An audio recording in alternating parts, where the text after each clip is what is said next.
I just want to welcome everyone. Again, this has gotten to be a popular event in addition to our sale, to be able to hold a seminar the night before. And what our program is tonight, I'm just going to make a few brief comments. We're honored to have Dr. Tom Nossiger here, DVM from Nebraska. I'm going to let him talk about his business and give you an overview. But Robin and I were out at a beef summit, National Beef Summit in Denver, Colorado last summer, and we had the opportunity to hear Dr. Tom. And we looked at each other and said, this guy's good. You know, we need to bring him in and talk to our feedlot cowboys and our ranch cowboys, and very, very, very good on animal welfare and low stress handling. I think you'll enjoy it. You know, just a few comments on my part. Wulf cattle is set to market right at 60,000 head of fed cattle in 2016. And the majority of them come from ranchers like you all that are represented here in the crowd tonight. Our whole model is built around building those relationships and being transparent with information. You know, I and the team have spent the last couple of weeks, we've enjoyed going over the carcass data and the health data that you've gotten back on your calves that have come through the program. So each year we try and do something a little different to help share information between us and you all to build a better system together, helping each other get better. This year, low stress handling, I think, is win-win, and Doc's going to help explain that. You know, we'll have healthier cattle, we'll lower cost, we'll become more efficient, and we'll have a better story to tell. So I'm excited to hear Dr. Tom. I enjoy it every time I listen to him, and with that, I'm going to turn it over to Dr. Tom. Thank you, Jerry. It's an absolute honor to be here. I'm a veterinarian. I am part of the PAC Veterinary Group. That is a group of veterinarians and animal scientists that are in the center of America. I live in a beautiful village called Binkelman, Nebraska. That's where my cows and my wife are. I stay in my pickup a lot, but my heart is always there. About 20 days out of the month, I am at a regular feedlot visit someplace in the middle of America. I have two really good customers in Washington State, and tomorrow in the middle afternoon, I've got to get on a plane and go see my partners in Australia. I have just a fabulous group of customers and veterinarians in Australia. I have one friend now from Brazil and several from Canada. Lloyd took me over to look at Riverview Dairy. What an amazing, amazing group of people in this room. I drove up here from Salina, Kansas through the night and early this morning. It is so much of an honor to be here with a group of people that know what it takes to take care of animals. And we're gonna talk about stockmanship. Stockmanship is more than the relationship between you and your horse or you and cattle. It's about each other. This is one of the things. I had two boys. My veterinary clinic in Binkelman, we had 3 sale barns a week. We preg checked 40 to 50,000 cattle every fall, and I've not always known what this word meant. One of the things I want you to understand tonight is that this is brand new to me. I have only been working in this area for 12 or 15 years. 25 years ago, when I left to go on a call, I had a hot shot in each hand. I'd drive 150 miles an hour. I was running around screaming and acting like an idiot. And we got a lot of work done, but I didn't feel very good about myself at the end of the day. I had 2 precious boys. We run a lot of grass yearlings and a lot of cows in the summer, and every night after school they were there to help me sort cattle for different pastures. And sometimes it was muddy, they were tired, and we'd get to yelling at each other. And there are several nights where either their mother or one of them went to the house and they wouldn't speak to us at supper. That's terrible. I'm sorry, that's terrible. And today, what I'm proud of is that when those boys are looking for a chance to come and visit us, I used to call them and say, when are you coming to see us? And they'd say, are you going to be working cattle? And we'd say, yeah. And they'd say, no, I can't make it. And today, every time I call him, I say, Heath, when can you come home? And he said, you write down the next time that you're sorting or pairing or moving or gathering, I want to be there because it's so much different. And that's what we're talking about. All we have really in this world is how we feel about ourselves and about each other at the end of the day. And that's why it's such an honor to be here with Jerry and his team. So we're gonna talk about how the relationship between people and animals can affect their performance and their health. This is what I'm excited about. My friends in Australia and Bud Williams taught us how to wean calves. When I started feedlot practice in Winkelman, every feedlot within 50 miles fed nothing but freshly weaned calves. And in October in Winkelman, you know what it sounded like. You had to shut the bedroom windows because you could hear babies crying for 20 miles.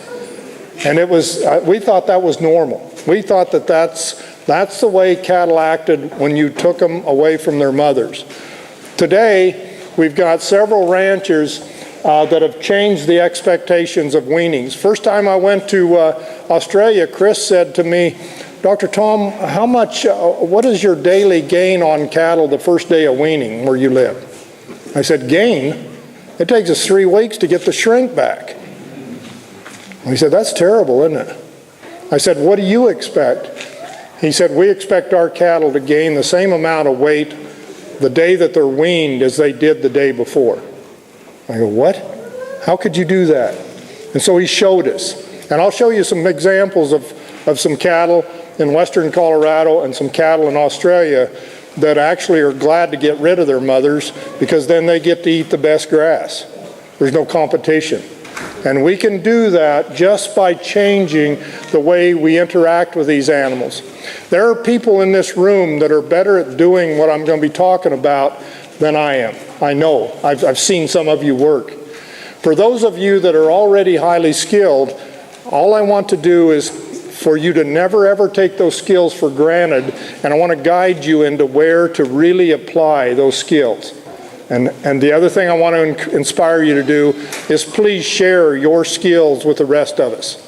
Anyone tonight that has any new idea or anything that really helps them at home, please stop me and share that with the rest of us. It's really important. But the point is, there are people in here very good at doing some of these things, and I want to show you when to apply that during the production year. Some of the rest of us that this is new to, I want us to keep learning, and I want to show you some things that Bud Williams shared with us when he moved to Winkelman. But this idea that everything we do is preparing a calf to be weaned, and that starts at conception.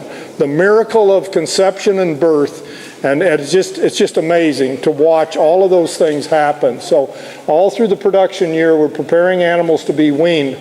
This is my favorite people to work with, and the favorite people to learn from are about people Gracie's age here.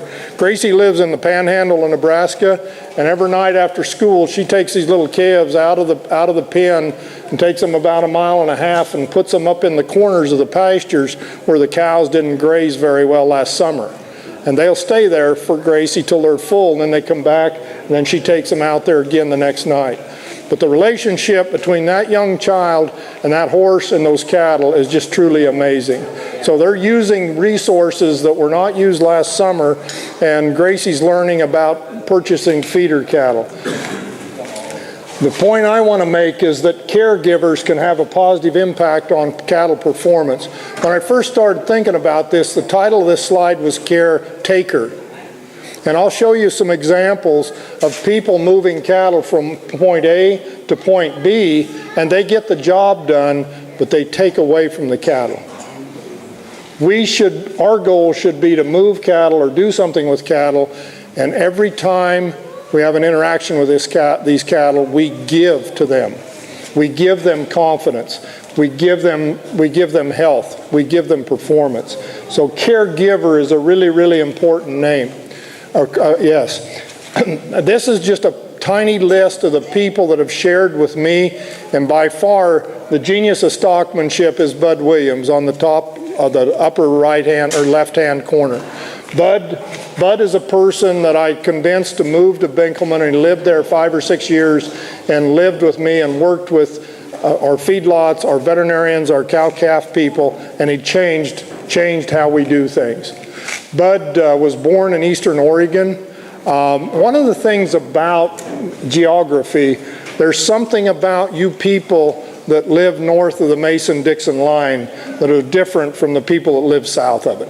I think it's kind of interesting that all the geniuses with prey animals, Tom Dorrance, Ray Hunt, Bud Williams, they weren't born on the Gulf of Mexico.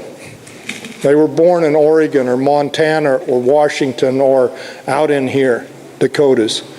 There's something in you people that the rest of the world doesn't have. And so it's just a pleasure. But what Bud taught us there in Binkelman is that you can have the life's full of choices, and every interaction that we have with each other, every interaction we have with cattle can either be positive or negative. And I said, well, Bud, let's just go out and have a neutral day sometime. Let's just put it in neutral. He said, there's no such thing as neutral. I said, how do you explain that? He said, when you've been gone from home for a week or two and you come home and Diane's just sitting there and there's no response, that ain't neutral. Because you don't know whether what's coming is going to be good or bad. So we want to make a choice to make every interaction positive, like Bud Williams, Chris or Miranda. Chris and Miranda are from Ogathella, Australia and Queensland.